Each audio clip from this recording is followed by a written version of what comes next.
ప్రభువైన యేసుక్రీస్తు సర్వశక్తిగల నామంలో మీకు శుభములు. అనుదినము ఈ హోప్ ఫర్ టుడే వాక్యధానాలు అనుసరిస్తూ ఆత్మీయంగా, వ్యక్తిగతంగాను, కుటుంబంగాను మీరు ఆశీర్వదించబడుతున్నారని నమ్మి దేవాది దేవుని స్తుతిస్తూ ఉన్నాను. యెషయా గ్రంథం 54వ అధ్యాయం 14వ వచనాన్ని నేను చదువుతున్నాను. యెషయా గ్రంథం 54వ అధ్యాయం 14వ వచనం. నీవు నీతిగలదానవై స్థాపింపబడదువు, నీవు భయపడనక్కరలేదు.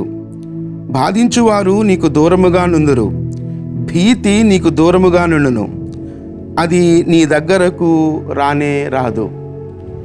ఈ మాటలు దేవుడు చెరలో ఉన్నటువంటి ఇశ్రాయేలీయులతో మాట్లాడుతున్నాడు. రానున్న దినాల్లో నువ్వు స్థాపించబడతావు. రానున్న దినాల్లో నీకు ధైర్యాన్ని, ప్రోత్సాహాన్ని కలిగి ఉంటావు. రానున్న దినాల్లో నీకే భీతి ఉండదు అని ఇశ్రాయేలీయులను ప్రోత్సహిస్తూ చెప్తున్నటువంటి మాట. ఆ మధ్యలో చెప్పిన మాట, నీవు భయపడనక్కర్లేదు అంటున్నాడు. నీవు భయపడనక్కర్లేదు అంటున్నాడు. కనుక ఈ మాటలను మనం ఆలోచిస్తున్నప్పుడు ప్రస్తుత పరిస్థితులు ఒక చెర అనుభవం కలిగి ఉన్నప్పటికీ, ప్రస్తుత పరిస్థితులు నిన్ను కృంగ చేసే విధంగా ఉన్నప్పటికీ, రానున్న దినాల్లో నువ్వు స్థాపించబడబోతున్నావు, నువ్వు స్థిరపరచబడబోతూ ఉన్నావు. రానున్న దినాల్లో నీకు భయం అనేది ఉండదు. ఇప్పుడున్నటువంటి భయాలు నిన్ను వెంటాడవు, నీకు భీతి కలగదు, అవి నీ దగ్గరకు రానే రావు అని ఖచ్చితంగా చెప్తున్నాడు. కనుక ఈ మాటలను మనం స్వీకరిద్దాం. ఏ భయాల చేత మనం నెట్టబడుతున్నామో, ఏ భయాల చేత నడిపింపబడుతున్నామో, ఏ అస్తవ్యస్తమైనటువంటి స్థితిలో ఉన్నామో ఆ ప్రతి పరిస్థితి నుంచి దేవుడు స్థిరపరచబోతూ ఉన్నాడు మనల్ని. కనుక ఆ మాటను మనం గమనించినప్పుడు నీవు నీతి గల దానివై స్థాపించబడదు. చెరలో ఉన్నటువంటి స్థితిలో నీకు ఇక ఏమాత్రము నీవు ఉండవు. నీవు స్థాపించబడతావు, స్థిరపరచబడతావు. నీవు భయపడనక్కరలేదు. ఏ భయాలు ఆవరించినప్పటికీ, ఎలాంటి పరిస్థితులు కృంగదీస్తున్నప్పటికీ భయపడనక్కర్లేదని చెప్తున్నాడు. బాధించువారు నీకు దూరముగా నుందురు. ఏ బాధలు ఉన్నాయో, ఏ బాధ అయినప్పటికీ, అది శత్రు భయం కావచ్చు, లేకపోతే మనం ఎదుర్కొంటున్న ప్రస్తుత భయాలు, అవి ఆర్థికపరమైనటువంటి భయాలు కావచ్చు, మన పిల్లల భవిష్యత్తు గురించిన భయాలు కావచ్చు, ఒకవేళ వ్యాపారంలో ఉంటే వ్యాపార పరిస్థితులను బట్టి భయపడవచ్చు. ఆ ప్రతి భయాలను గురించి ఆలోచించినప్పుడు అంటున్నాడు, ఇంకా నీవు భయపడనక్కర్లేదు. బాధించువారు నీకు దూరముగా నుందురు. అవన్నీ దూరపరచబడతాయి. కనుక భీతి నీకు దూరముగా నుండును అని చెప్తూ, అది నీ దగ్గరకు రానే రాదు అని చెప్తున్నాడు. వీటిని మనం స్వీకరిద్దాం, ఈ ఆలోచన స్వీకరిద్దాం. దేవా, ప్రస్తుతం నా జీవితం అస్తవ్యస్తంగా ఉన్నప్పటికీ రానున్న దినాల్లో నన్ను స్థిరపరచబోతున్నావు దేవా.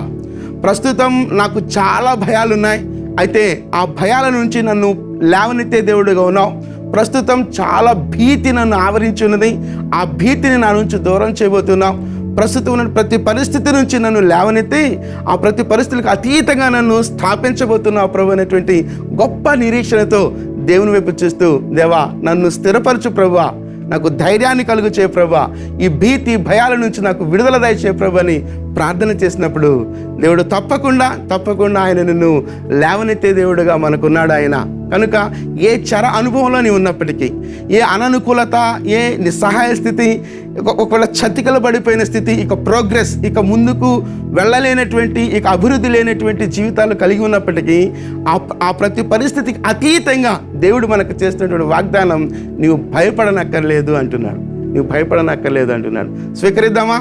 ఈ ఆలోచన మనం స్వీకరిద్దామా? ఈ ఆలోచన స్వీకరించి దేవుని మహిమ కొరకై మనం నిలబడదాం. రానున్న దినాల్లో దేవుడు మనల్ని స్థిరపరచబోతున్నాడు, మనల్ని స్థాపించబోతున్నాడు. చిన్న ప్రార్థన చేస్తాను.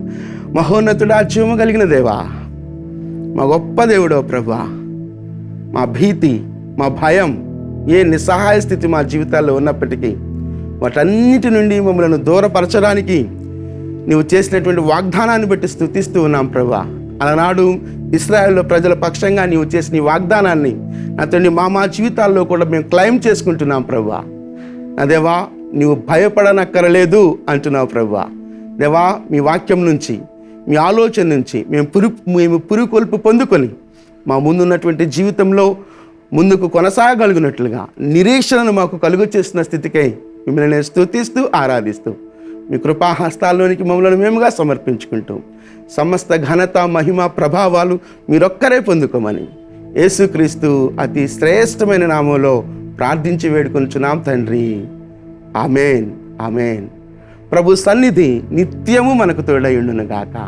ఆమేన్.